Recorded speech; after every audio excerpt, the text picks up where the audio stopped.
Ação importante da polícia hoje no Rio de Janeiro, mais alvos ligados aí ao alto escalão do governo do estado. A Júlia Calembá tem os detalhes. Bom dia, Júlia. Olá, bom dia a todos. O secretário estadual de Educação, Pedro Fernandes, foi preso numa operação da Polícia Civil do Ministério Público aqui do Rio de Janeiro.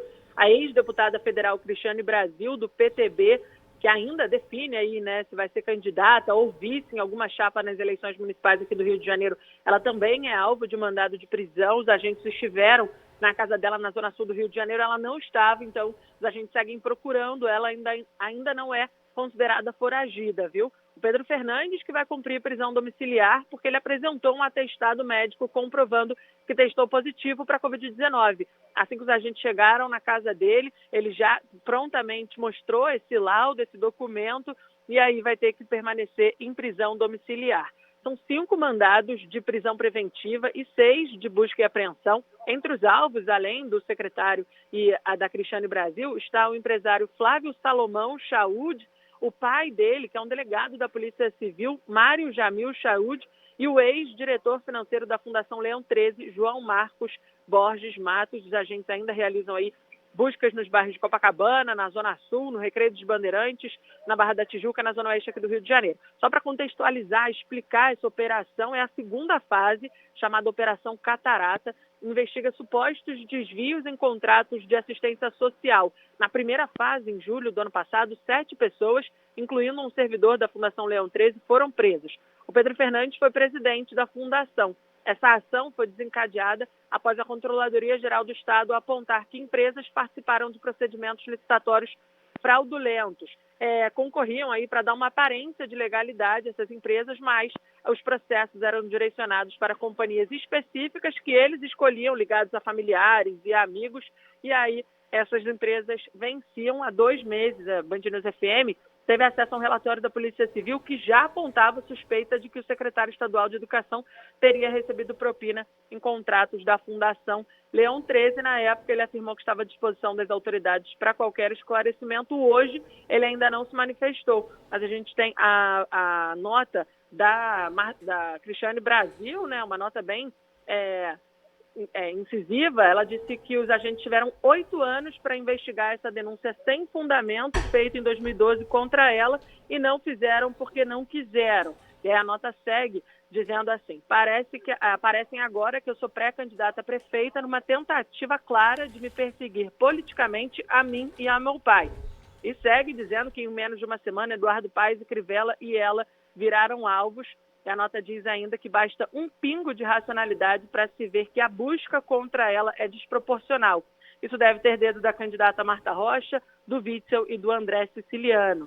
Vingança e política não são papel do Ministério Público e nem da Polícia Civil. É assim que ela encerra a nota. Ela, né, que de acordo com as investigações, participava de um núcleo político composto por ela, Pedro Fernandes, Sérgio Fernandes e João Marcos Borges Matos. Eles eram responsáveis aí por viabilizar as fraudes licitatórias nas suas pastas e prorrogar os contratos fraudulentos mediante recebimento de propina, que variava entre 5% e 25% do valor pago no contrato. Então, essa aí é a operação da Polícia Civil, Ministério Público nas ruas. A gente segue acompanhando o secretário de Educação, estadual de Educação do governo Witzel, preso.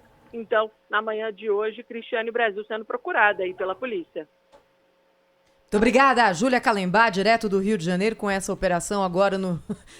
O ouvinte fala o seguinte aqui, viu, Cláudio Humberto, Pedro Campos, vários. Gente, não tá sobrando ninguém no Rio, não é? E, de fato, é impressionante. Exatamente, assim, a gente começa até a ter uma certa dúvida, né, sobre todos esses instrumentos, né, que foram colhidos aí para desencadear tantas operações no Rio de Janeiro, né? A gente tá se acostumando e tá vulgarizando, né, operações sem saber exatamente o mais importante, qual é o desfecho dessas operações. Ao longo de toda a semana a gente teve notícia, prendeu o celular do prefeito, prendeu o secretário, busca e apreensão na casa de não sei de quem, mas qual que é o resultado prático disso? A polícia e a justiça precisam apresentar isso para a sociedade, porque senão fica apenas uma operação midiática, né, com uma grande divulgação e a gente achando que está tudo sendo resolvido e na verdade não tem. O que a gente quer não é menos operação, o que nós queremos é cada vez mais combate à corrupção, mas o combate certeiro, que dê resultado, né? Não uma ação apenas aí para satisfazer a vontade da população e achar que tudo está sendo colocado no seu devido lugar, enquanto, na verdade, a gente não tem nenhuma informação dos desdobramentos de todas essas operações. E tem um detalhe também, né, que é preciso observar. Os investigados, né, você viu que nos últimos dias foram operações contra o ex-prefeito Eduardo Paes, que lidera a pesquisa, e aí teve a operação, né, contra ele, de fato relativo também a anos atrás. Depois o Crivella, que é candidato à reeleição, e Cristiane Brasil, que é filha de Roberto Jefferson, que é candidato, também é pré-candidato, não tem chance, etc., mas também é pré-candidata. É preciso ver se tudo isso é apenas coincidência. Eu acho que sim. Eu não posso imaginar que o agente público personificado na justiça, na autoridade da justiça ou do Ministério Público, esteja a serviço de algum interesse político eleitoral. Só faltava essa, né? Acho que isso não existe, mas de qualquer maneira não deixa de ser curioso.